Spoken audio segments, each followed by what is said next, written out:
Dando continuidade às nossas aulas sobre seres vivos, hoje nós vamos ver um pouquinho a respeito do reino Monera. Neste quadro, nós conseguimos observar como os seres vivos foram classificados com o passar dos anos. Em 1735, a primeira classificação dos seres vivos, proposta por Linneu, não falava nada a respeito das bactérias. Isso porque as bactérias são organismos unicelulares e microscópicos. Então, as bactérias elas só foram ser estudadas pela ciência a partir do momento em que os microscópios eles foram avançando e, portanto, a ciência pôde conhecer e saber da sua existência. Antes, quando não havia a possibilidade de analisar organismos tão pequenos, não havia a possibilidade de classificá-los em grupos. Então, a primeira classificação para esses organismos microscópicos só surgiu em 1866, que foi feita por Haeckel. No entanto, quando essa classificação surgiu, todos os organismos microscópicos foram organizados em um reino único. Então, nós tínhamos as plantas e os animais como organismos de grande porte, né, que nós conseguimos analisar a olho nu, e tudo aquilo que era impossível de ser analisado a olho nu era então agrupado no chamado, na época, reino protista. No entanto, em 1925, Shenton então percebe que existe uma diferença entre o que hoje nós conhecemos como bactéria e o restante dos organismos, dos seres vivos. Então, ele divide os seres vivos em dois grandes grupos, os procariotas e os eucariotas. Então, é neste momento, em 1925, que as bactérias, pela primeira vez, são identificadas como seres diferentes dos demais seres vivos. E essa diferença era justamente o fato delas serem procariontes, o fato delas não possuírem a membrana que delimita o núcleo da célula, que é a carioteca. Copland, em 1938, dá um nome que ficou durante muitos anos conhecido para o reino das bactérias, que é o reino Monera. Então, o reino Monera, o nome Monera foi surgir apenas em 1938. O Itaque, em 1969, propõe então a classificação que é considerada como a classificação clássica dos seres vivos, que é utilizada pela maioria dos livros didáticos até hoje. E essa classificação mantém o reino Monera como reino único e verdadeiro. Apenas em 1977, que Use e colaboradores propõem então a divisão do reino Monera em dois reinos, que seriam as eubactérias e as arqueobactérias. Então, em 1977, os cientistas percebem que o reino Monera não é, na verdade, um grupo só, e sim dois grupos, os eubactérias e as arqueobactérias. Essa separação em dois reinos se mantém em 1990, também por Use e colaboradores, no entanto, ele muda o nome para reino bactéria e reino arquea. Em 1993, Cavalieri e Smith também mantém essa divisão de dois grupos para as bactérias, só que volta a nomeá-los como eubactéria e arqueobactéria. Cavalieri e Smith, em 1998, une novamente esses dois grupos em um reino único, que seriam as bactérias, e em 2015, Cavalieri e Smith mantém como único reino, mas volta a afirmar, é um reino, no entanto, são dois grupos distintos, chamando então esse grande reino como o reino das arqueobactérias e das eubactérias. Então, nós temos aqui uma grande questão. O reino Monera existe ou ele é dividido em dois reinos, que é o reino Arquea e o reino Bactéria? Estudos atuais apontam que verdadeiramente o reino Monera, como um grupo único, não existe. Então, reino Monera é um nome que nós ainda continuamos a usar, porque é uma forma mais fácil de compreender, já que esses dois grupos, Arquea e Bactéria, eubactéria, são muito parecidos entre si, mas nós temos que ter na nossa cabeça que estes dois grupos de organismos não pertencem a uma linhagem única. Estudos têm mostrado que esses dois grupos vêm de linhagens distintas. Eles são muito diferentes com relação à sua evolução. Tanto que o grupo conhecido como eubactéria ele seria tão distinto do grupo que é conhecido como árquea, que nós podemos afirmar que os árqueas são mais parentes, né, evolutivamente falando, dos demais seres vivos do que das próprias bactérias. Então, o parentesco evolutivo das árqueas é maior conosco do que com as eubactérias. No entanto, os livros didáticos ainda continuam utilizando o nome Reino Monera, mas sempre alertando para o fato de que esse nome é utilizado de uma forma artificial, já que este grupo, evolutivamente falando, ele na verdade é formado de dois grupos distintos. Vamos entender agora quem são as árqueas e quem são as eubactérias. O grupo conhecido como eubactéria é o grupo onde estão as bactérias que nós conhecemos. A maioria das bactérias que nós já estudamos, que nós já ouvimos falar, estão dentro do reino eubactéria. Tanto que o nome eubactéria, esse prefixo eu, significa verdadeiro. Então, seria o reino das bactérias verdadeiras. Neste grupo estão o que nós conhecemos popularmente como bactérias, as bactérias que causam doenças, as bactérias que são usadas na indústria alimentícia, e também as cianobactérias, que são aquelas bactérias capazes de fazer fotossíntese e que por muitos anos foram consideradas como algas, as algas azuis. E os árqueas seriam um grupo de micro-organismos que tem como característica o fato de serem extremófilas. O que seriam organismos extremófilos? São organismos que vivem em ambientes em condições extremas. Condições extremas de salinidade, condições extremas de temperatura, condições extremas de acidez. Então, dentro do grupo das árqueas, nós temos micro-organismos extremamente resistentes, que são capazes de viver em ambientes extremamente salinos, extremamente quentes, extremamente frios. Então, elas têm essa capacidade de sobreviver a estas condições. E este é um dos motivos pelos quais nós conhecemos tão pouco a respeito das árqueas, porque elas vivem em ambientes onde nós dificilmente conseguimos chegar. Como o grupo das árqueas é um grupo pouco conhecido por nós, a maioria das informações que nós temos e as informações que nós vamos descrever e analisar nessa aula são as informações do grupo das eubactérias, das bactérias verdadeiras, que são aquelas com as quais nós temos maior interação. Elas influenciam muito mais na nossa vida do que as árqueas, pelo menos até onde a gente sabe. Então, nós vamos ver agora algumas características deste grupo, o grupo das bactérias. Primeira característica é uma característica estrutural, que é o fato da maioria das bactérias serem organismos unicelulares. Isso significa que as bactérias, pelo menos a maioria delas, teria apenas uma célula. Por que eu digo que as bactérias são em maioria unicelular? Porque nós sabemos que em 2007 foi descoberta uma espécie de bactéria pluricelular. Então, as bactérias, de uma forma geral, são unicelulares, mas nós temos uma exceção, que é esta bactéria que foi descoberta no Brasil, que apresentava a condição pluricelular. Então, vocês vão continuar vendo nos livros didáticos a informação que as bactérias são unicelulares, mas vocês têm que ter em mente que existe uma exceção, o registro desta bactéria que apresentou essa condição pluricelular. Outra característica estrutural das bactérias é o fato delas serem procariontes, que, como eu já disse, foi uma característica descoberta há muitos anos atrás pela ciência.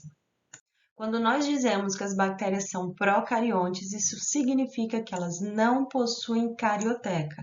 Lembrando que a carioteca é a membrana que delimita o núcleo da célula.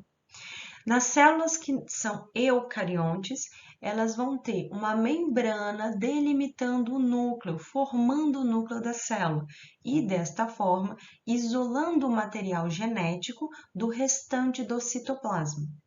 Já nos seres procariontes, como é o caso das bactérias, o conteúdo do núcleo ele fica disperso dentro do citoplasma. Não existe uma membrana delimitando o núcleo. Então, o material genético ele fica solto dentro da célula. Além disso, por serem procariontes, as bactérias também não vão possuir organelas membranosas. Aquelas organelas que estão presentes dentro da célula, que são feitas de membrana, como retículo endoplasmático rugoso, complexo de Golgi, também estarão ausentes nos seres procariontes. Por quê? Porque a ciência acredita que tanto a carioteca quanto as organelas membranosas teriam surgido a partir de um mesmo processo. Então, se as bactérias que são procariontes não têm a carioteca, também não vão ter estas organelas membranosas. Nós temos aqui essa imagem mostrando, então, as duas características que eu citei no slide anterior. Nós temos uma bactéria, e vocês percebam que é uma única célula, um organismo unicelular, e nós vemos aqui que o material genético, ele está disperso, ele está solto dentro da célula. Não existe nenhum tipo de membrana delimitando um núcleo, como existe, por exemplo, nos seres eucariontes. Então, a ausência dessa membrana, a ausência dessa carioteca é que faz, então, com que as bactérias sejam conhecidas como seres procariontes. Outra característica também presente nas bactérias, uma característica estrutural, é o fato das bactérias possuírem uma parede celular. A parede celular é um envoltório presente no lado externo da célula. Então, toda a célula é delimitada por uma membrana plasmática. Alguns organismos possuem um segundo envoltório, que é externo à membrana plasmática. Esse segundo envoltório é a parede celular. Nós encontramos parede celular nas bactérias, nós encontramos parede celular nas plantas e também nos fungos. No entanto, a composição química da parede celular vai variar de organismo para organismo. Nas plantas, a parede celular é feita de celulose. Nos fungos, a parede celular é composta de quitina. Já nas bactérias, a parede celular é feita de um composto chamado peptídeo glicano. Isso significa que existe peptídeo proteína, glicano, glicose e açúcar. Então, a parede celular das bactérias é feita de um composto de carboidrato e proteínas, por isso o nome peptídeo glicano. Utilizando novamente essa imagem, nós conseguimos observar aqui a presença da parede celular, que seria esse envoltório presente na parte externa à membrana plasmática. A parede celular ela tem duas funções básicas. A primeira função, ela mantém a forma da célula. Então, independente do que aconteça com a bactéria, ela vai conseguir manter o seu formato, né? Porque a parede celular ela é rígida e ela não se deforma, né? Ou se deforma muito pouco. Uma outra função da parede celular é impedir que essa célula, no caso a bactéria, ela estoure. Nós sabemos que as células, elas recebem e perdem água. Então, dependendo do ambiente, dependendo da quantidade de água que a célula tem e a quantidade de água que existe fora da célula, existe a possibilidade da célula começar a absorver água. Se essa célula não tiver parede celular e ela começar a absorver água demais, ela pode ir inchando ao ponto de estourar. Isso vai acontecer, por exemplo, com as nossas células. Se as nossas células absorverem uma quantidade de água exagerada, elas podem acabar se rompendo e, portanto, morrendo. Isso não vai acontecer com as bactérias, porque a parede celular, como ela é rígida e mantém o formato da célula, ela impede que a bactéria ela estoure por absorver água em excesso.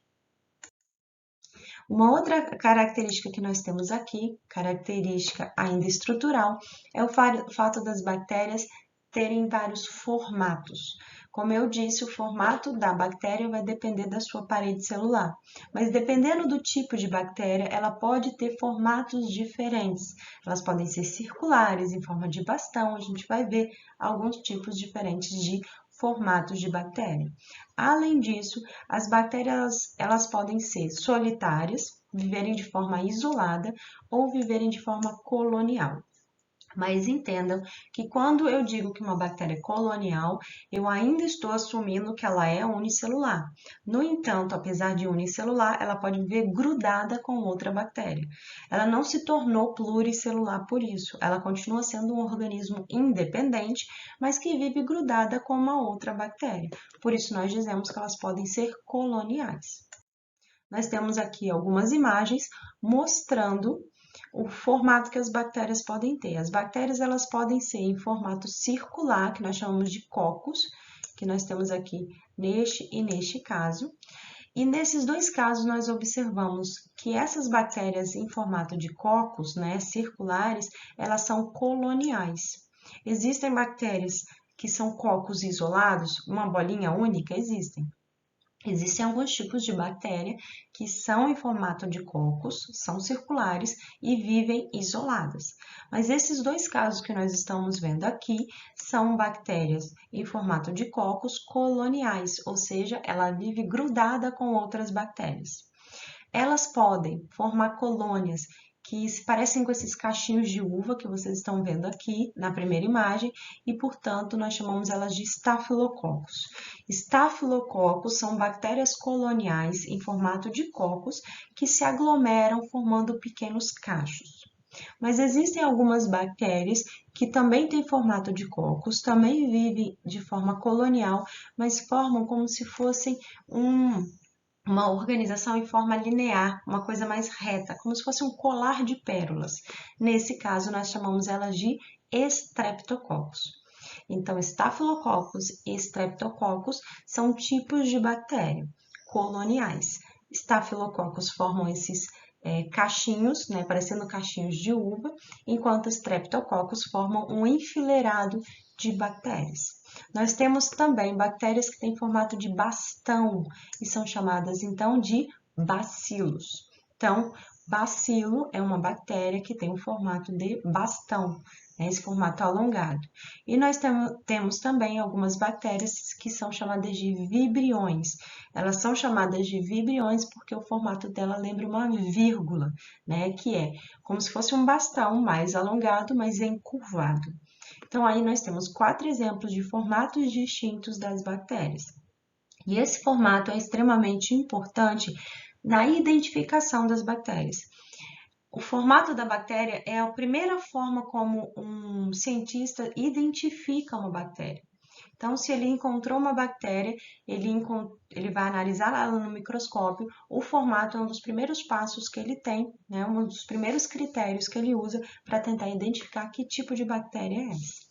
Só para ficar mais claro, nesse slide, então, eu estou dando um exemplo para cada um dos formatos de bactéria. Aqui, como bacilo, nós temos o exemplo da Mycobacterium tuberculosis, também conhecida como bacilo de Koch, que é a bactéria que causa a tuberculose. Em Staphylococcus, nós temos como exemplo o Staphylococcus aureus, que causa uma infecção cutânea, uma infecção de pele. Streptococcus, nós temos como exemplo o Streptococcus pyogenes, que é uma bactéria muito comum causando faringite, que é uma infecção na faringe. Vibrião, nós temos como exemplo o Vibrio cholerae, ou vibrião colérico, que causa uma doença intestinal chamada cólera. Até o momento, nós vimos características estruturais das bactérias, ou seja, características relacionadas à estrutura bacteriana. Agora, nós vamos ver algumas características funcionais, que estão relacionadas ao funcionamento da bactéria. E a primeira característica que nós vamos ver é com relação à obtenção de matéria orgânica. Vamos entender o seguinte: todo o organismo que tem célula, todo organismo celular, ou seja, todos os seres vivos, com exceção dos vírus, precisam de energia para viver, porque a energia é necessária para que a célula funcione.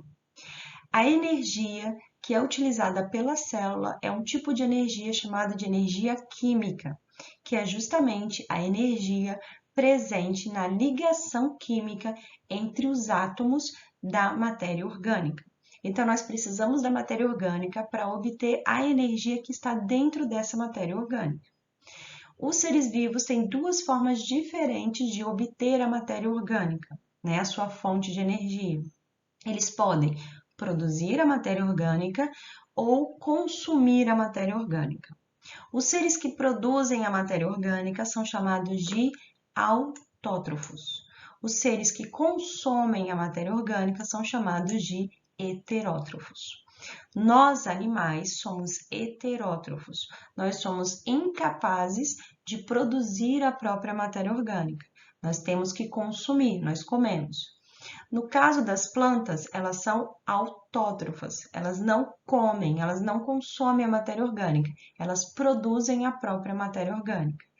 As bactérias podem fazer os dois papéis. Então, existem bactérias que são autótrofas, que produzem a matéria orgânica, e existem bactérias que são heterótrofas, que consomem a matéria orgânica. Então, os seres autótrofos são aqueles que vão, então, produzir a matéria orgânica, a fonte de energia, e ela vai produzir essa matéria orgânica a partir de compostos inorgânicos presentes no ambiente. Para isso, as bactérias podem fazer dois processos distintos. Um processo é chamado de fotossíntese e o outro é chamado de quimiossíntese. Os dois processos produzem matéria orgânica. No entanto, a fotossíntese utiliza a luz do sol para isso. Então, a fotossíntese e a quimiossíntese têm o mesmo objetivo. A diferença é que na fotossíntese se utiliza a luz e na quimiossíntese não. As bactérias conseguem fazer os dois processos. Então, nós temos bactérias autótrofas fotossintetizantes e quimiosintetizantes. Já as bactérias que são heterótrofas, que são então aquelas que não conseguem produzir a própria matéria orgânica e, portanto, precisam consumir essa matéria orgânica, podem consumir essa matéria orgânica do meio a partir de compostos, de restos presentes no meio, restos orgânicos que ela encontra, ou ela pode obter essa matéria orgânica a partir de organismos vivos. Quando uma bactéria obtém os compostos orgânicos, consome os compostos orgânicos a partir de restos, restos de um animal morto, restos de uma planta morta, elas são chamadas, essas bactérias, de saprófitas. Então, bactérias saprófitas são aquelas bactérias que são heterótrofas, que não produzem a própria matéria orgânica e consomem a matéria orgânica a partir de restos orgânicos do ambiente. Já as bactérias que são heterótrofas, mas obtêm a sua matéria orgânica a partir de organismos ainda vivos, elas são chamadas de parasitas. Por quê? Porque ela está parasitando um outro organismo. E é justamente neste caso das bactérias parasitas que nós temos as doenças bacterianas. E aqui nós temos alguns exemplos de bactérias que são parasitas e causam doenças. Neste slide, eu não coloquei doenças que afetam outros organismos. Vocês vão perceber que todas essas doenças são doenças humanas, mas nós temos que lembrar que existem bactérias que são parasitas de planta, existem bactérias que são parasitas de cachorro, existem bactérias que são parasitas de ave. Eu citei aqui apenas bactérias que são parasitas humanas, que causam doenças humanas. As doenças causadas por bactérias são chamadas então de bacterioses. E eu coloquei aqui os exemplos mais conhecidos. Primeiro exemplo, a tuberculose, que é uma doença que afeta os pulmões e é causada, como eu disse, pela Mycobacterium tuberculose.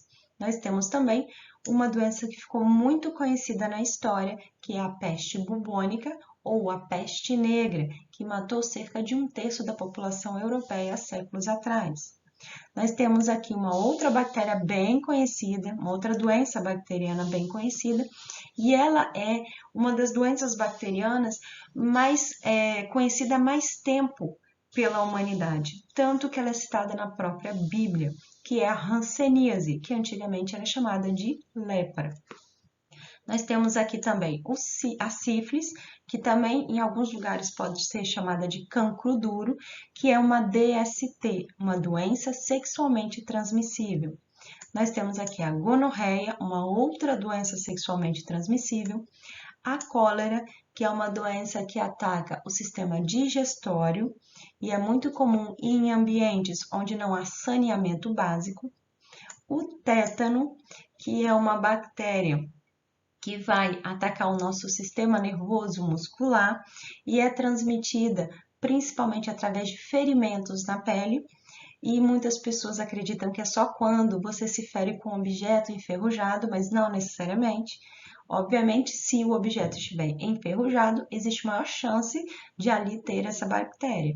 Mas qualquer corte na pele, você mantendo contato com o solo, você pode adquirir esta bactéria, a bactéria que causa o tétano. A salmonelose, que é uma doença também digestória, que é causada por uma bactéria presente no frango e também no ovo. Portanto, as pessoas elas geralmente adquirem a salmonelose ao ingerir ovo cru ou alimentos feitos com ovo cru, como é no caso da maionese caseira. Botulismo, que é uma doença que vai atacar também o sistema muscular e sistema nervoso, e ela é adquirida principalmente através de alimentos contaminados, e a maior parte dos casos são alimentos enlatados. Leptospirose, que é uma doença que é muito comum, infelizmente, aqui no Brasil, porque ela é adquirida pelo ser humano através da urina do rato. Então, em ambientes quando ocorrem enchentes, né, muita chuva, a urina do rato que está ali presente no lixo, ela acaba entrando em contato com a água. Se você entra nessa água, você pode adquirir a leptospirose. A coqueluche, que é uma doença bacteriana transmitida por microgotículas de saliva e causa irritações na região do trato respiratório, né, e pulmonar, causando então uma tosse insistente, por isso que essa doença ficou durante muitos anos conhecida como tosse comprida. A difteria, que é uma outra doença do trato digestivo, que também é adquirida através de alimentos e água contaminada. O antrás, que é uma bactéria que se adquire, né, aspirando pelo ar, mas também pelo contato. Essa bactéria ficou muito conhecida, essa doença ficou muito conhecida, porque anos atrás o antrás foi utilizado como arma biológica. Houveram alguns casos nos Estados Unidos de pessoas que colocaram bactérias do antrás, esporos do antrás, em envelope e mandaram para alguns órgãos do governo americano, como por exemplo o Pentágono. A acne, que para quem não sabe é a espinha é uma infecção bacteriana das nossas glândulas sebáceas e é causada obviamente por uma bactéria. A cárie, que ataca os dentes, são bactérias que se desenvolvem e se proliferam dentro da boca, junto aos dentes. E além disso, existem várias outras doenças bacterianas. Eu citei aqui só as principais. Uma segunda característica funcional das bactérias é com relação à respiração celular. E essa característica está extremamente relacionada com a característica anterior, obtenção de matéria orgânica. Vamos entender por quê. Na característica 1, obtenção da matéria orgânica, eu expliquei a vocês que todos os seres que possuem célula precisam de energia para funcionar e que essa energia está presente na matéria orgânica. No entanto, para conseguir usar efetivamente essa energia, depois que a matéria orgânica é obtida, seja ela produzida ou consumida, depois que a matéria orgânica está dentro da célula, é necessário quebrar essa matéria orgânica para que a energia seja disponibilizada. Então, no nosso caso, nós somos seres heterótrofos, porque nós não conseguimos produzir a nossa matéria orgânica, então a gente come. Nós comemos, no nosso alimento tem matéria orgânica, essa matéria orgânica vai parar dentro da célula. Lá dentro da célula, nós temos que quebrar essa matéria orgânica. E é este processo de quebra da matéria orgânica para se obter a energia que nós chamamos de respiração celular. Então, a respiração celular é o processo de obtenção de energia a partir da matéria orgânica. Existem duas formas básicas de nós conseguirmos fazer este processo. A primeira forma é a forma aeróbia, onde o processo de respiração celular ocorre mediante a presença de oxigênio. Então, os seres que são aeróbios, que é o nosso caso, o composto orgânico, a matéria orgânica vai ser quebrada reagindo com o oxigênio. Então, nós, que somos aeróbios, respiramos, obtemos o oxigênio e esse oxigênio, ao reagir com essa matéria orgânica, vai fazer com que ela se quebre e a energia, então, seja disponibilizada. Então, seres aeróbios só conseguem sobreviver se tiverem oxigênio disponível. Existem algumas bactérias que são chamadas de anaeróbias. Isso significa que elas conseguem fazer reações químicas e quebrar a matéria orgânica sem a presença de oxigênio. Então, existem bactérias que não respiram, não precisam de oxigênio para sobreviver. Elas podem viver num ambiente totalmente sem oxigênio, porque elas vão conseguir quebrar a matéria orgânica e obter a energia sem a presença deste composto, do oxigênio. Existe ainda um terceiro tipo de bactéria que seria chamada de anaeróbia facultativa. O que seria a bactéria anaeróbia facultativa? É uma bactéria que não precisa do oxigênio, mas se tiver oxigênio, ela utiliza. Então, ela consegue fazer os dois processos. Na presença de oxigênio, ela utiliza o oxigênio. Na ausência de oxigênio, ela continua conseguindo fazer a respiração celular sem o oxigênio. Então, ela tem as duas possibilidades. Então, nós temos bactérias aeróbias, que utilizam oxigênio para obter energia, bactérias anaeróbias, que não utilizam o oxigênio para obter energia, e as anaeróbias facultativas, que podem utilizar ou não o oxigênio neste processo de obtenção de energia. Além da obtenção da matéria orgânica, da obtenção de energia através da respiração celular, uma outra característica funcional que nós vamos ver aqui das bactérias é com relação à sua reprodução. As bactérias, elas têm diferentes formas de se reproduzir. Nós vamos entender um pouquinho como isso funciona.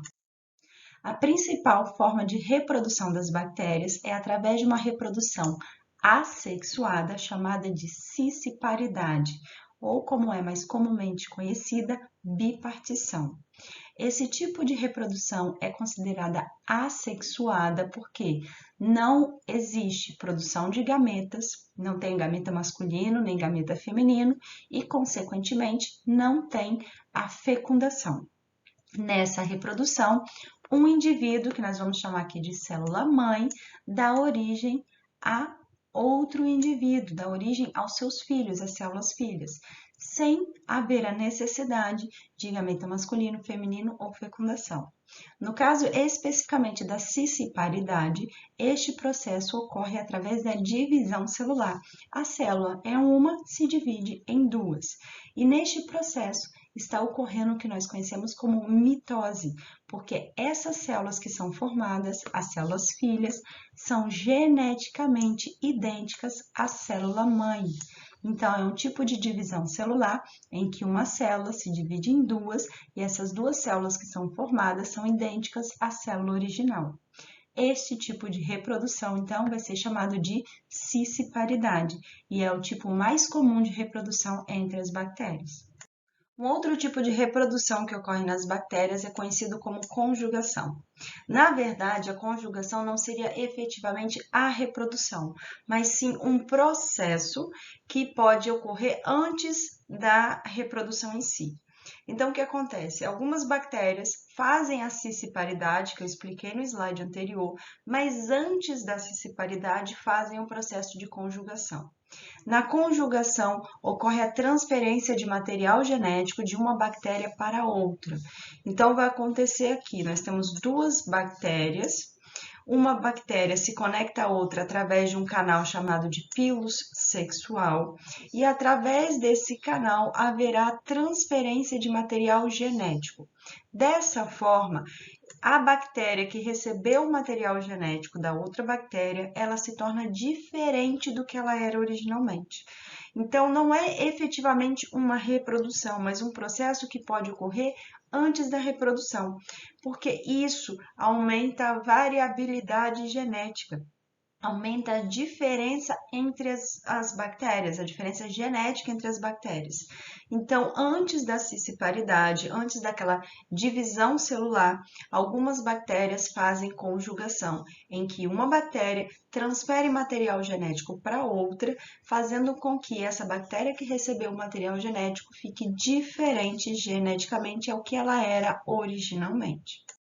Bom, eu comentei sobre as bactérias que causam doenças, as bactérias parasitas, e a maioria das pessoas acredita que toda bactéria causa doença, toda bactéria faz mal ao ser humano. No entanto, nós vamos ver agora que muitas bactérias são benéficas ao ser humano. E quando eu falo que elas são benéficas, não é só benefício ao corpo humano, mas um benefício, inclusive, econômico. Nós conseguimos, inclusive, ganhar dinheiro com as bactérias. Então, eu vou citar aqui alguns exemplos de benefícios que as bactérias podem trazer para o planeta, para a saúde humana e para a sociedade humana como um todo.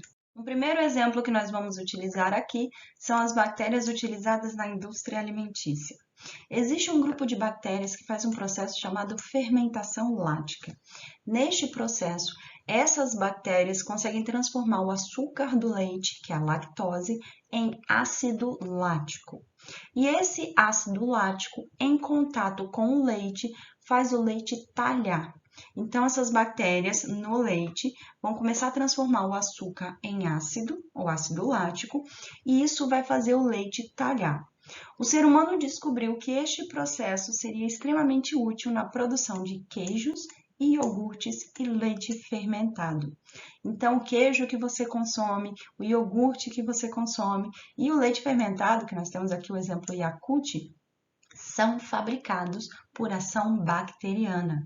Não existe outra forma de fabricação. Eles são fabricados por fermentação lática. São bactérias que são utilizadas para produzir este tipo de alimento. Além disso, nós também temos a utilização de bactérias na produção de vinagre. O vinagre ele é fabricado com a ajuda de um outro tipo de bactéria, que são bactérias que fazem a chamada fermentação acética. Na fermentação acética, as bactérias conseguem transformar o álcool em ácido acético. Esse álcool, que elas vão transformar em ácido acético, está presente em alguns alimentos, principalmente quando os alimentos eles começam a entrar em estado de decomposição. Então, uma maçã entrando em estado de decomposição, ela começa a produzir álcool e essas bactérias transformam esse álcool em ácido acético. O ácido acético diluído, ele é conhecido como vinagre e as pessoas utilizam na alimentação para temperar salada, por exemplo. Outro benefício que nós temos para as bactérias é o benefício à nossa saúde. Eu vou aqui dar dois exemplos extremamente importantes. O primeiro exemplo é a chamada insulina humana. O que acontece? As pessoas que têm diabetes do tipo 1 são pessoas que são incapazes de produzir a insulina. A insulina é um hormônio que é produzido no nosso pâncreas. Nós naturalmente produzimos a insulina e essa insulina na corrente sanguínea vai conseguir controlar a taxa de glicose no sangue. Então, você se alimenta com alimentos ricos em glicose e é a insulina que vai ajudar a glicose a passar da corrente sanguínea para dentro da célula. Quando uma pessoa nasce com um problema genético em que o pâncreas dela não produz insulina, ela tem a chamada diabetes do tipo 1. Essas pessoas precisam fazer uso de insulina injetável. Então, elas vão injetar diariamente. Quando a taxa de glicose dela subir muito, elas vão ter que injetar insulina no corpo. Essa insulina injetável originalmente era insulina suína, ou seja, a insulina produzida pelo porco. Então, criavam-se os porcos e retiravam-se dos porcos essa insulina que era usada pelos diabéticos do tipo 1. Atualmente, nós temos uma outra possibilidade, que é utilizar insulina humana. Mas como que nós conseguimos insulina humana em grande quantidade para poder comercializar, já que a insulina humana é produzida pelo ser humano? Os cientistas descobriram no genoma humano qual era o gene responsável pela produção da insulina. Eles pegaram esse gene e inseriram em bactérias.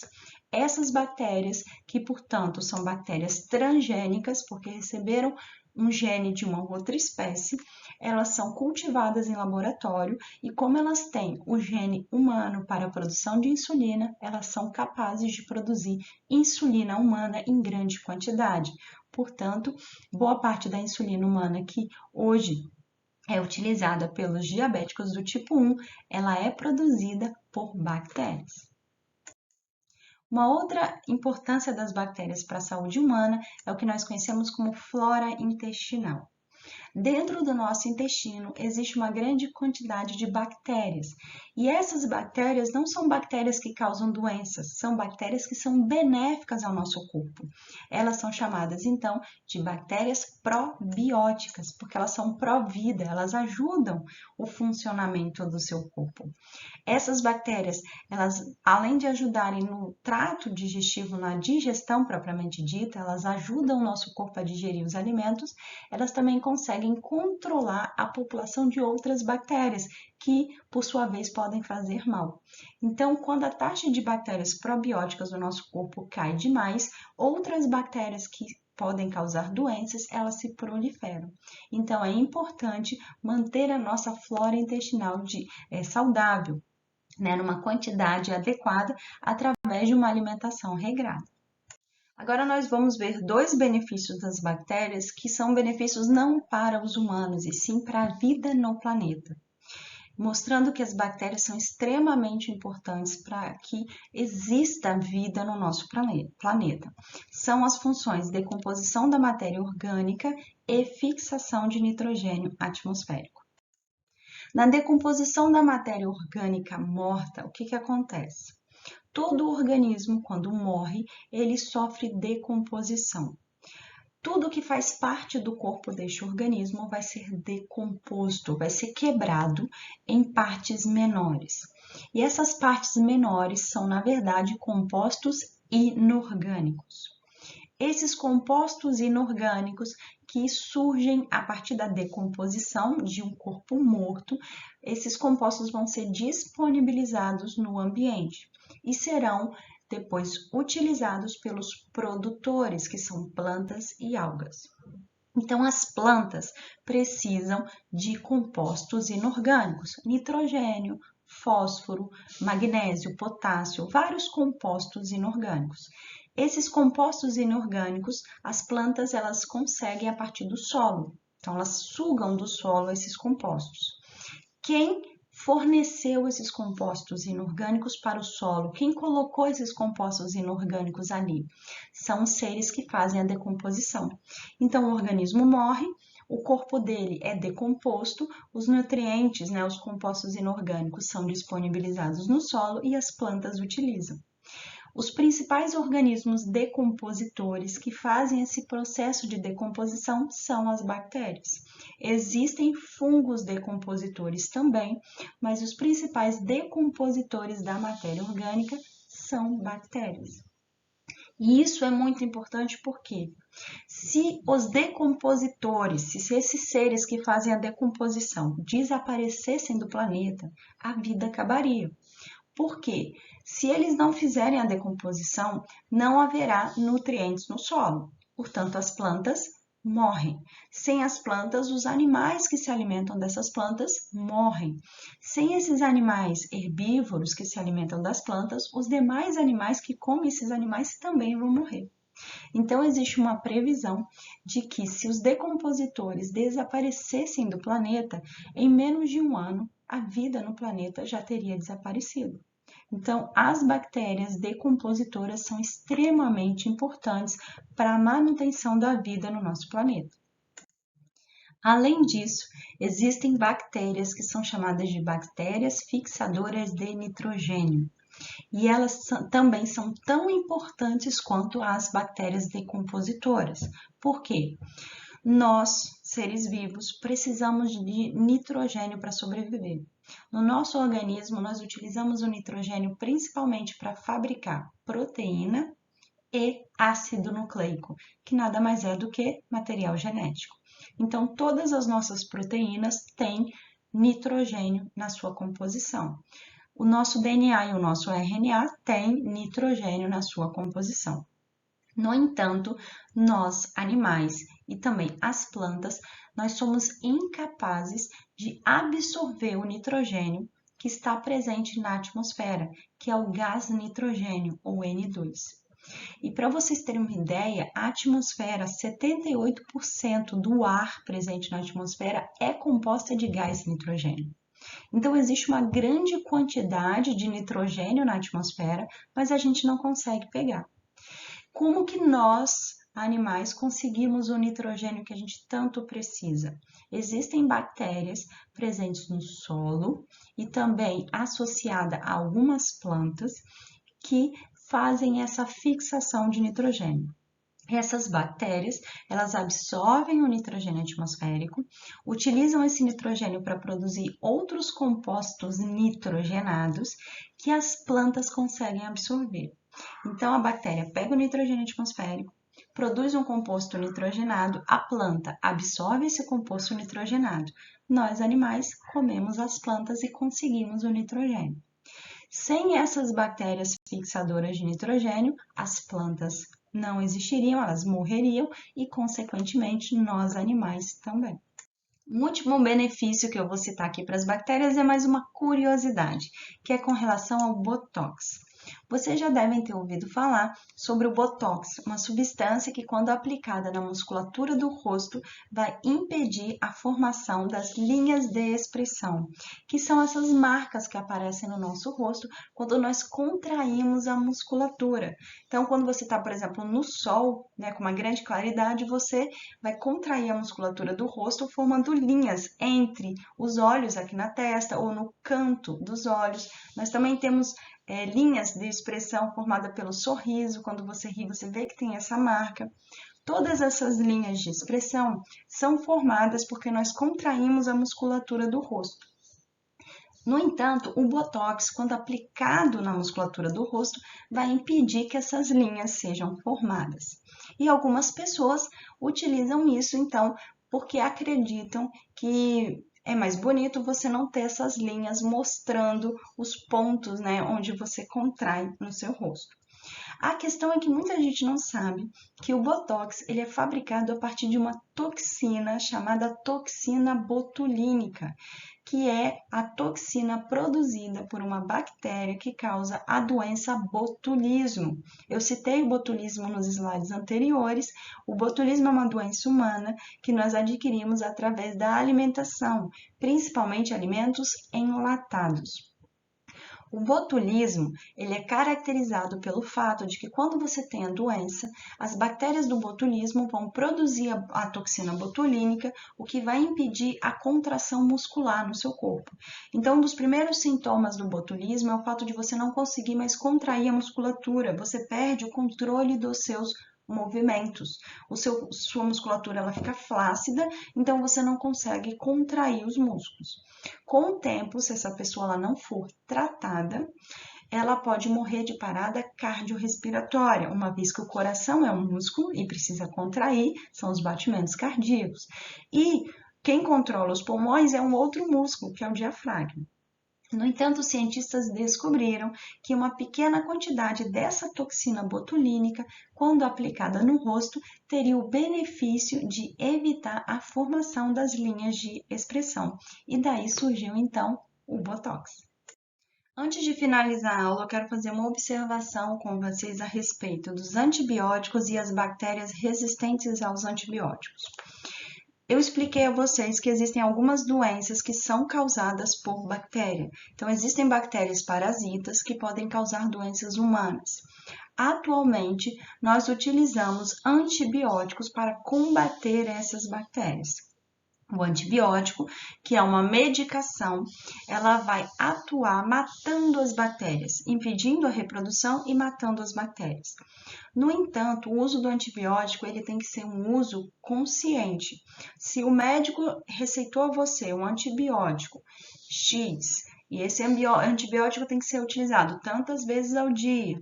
E durante tal intervalo de tempo, o ideal é que você siga à risca o que o médico receitou. Por quê?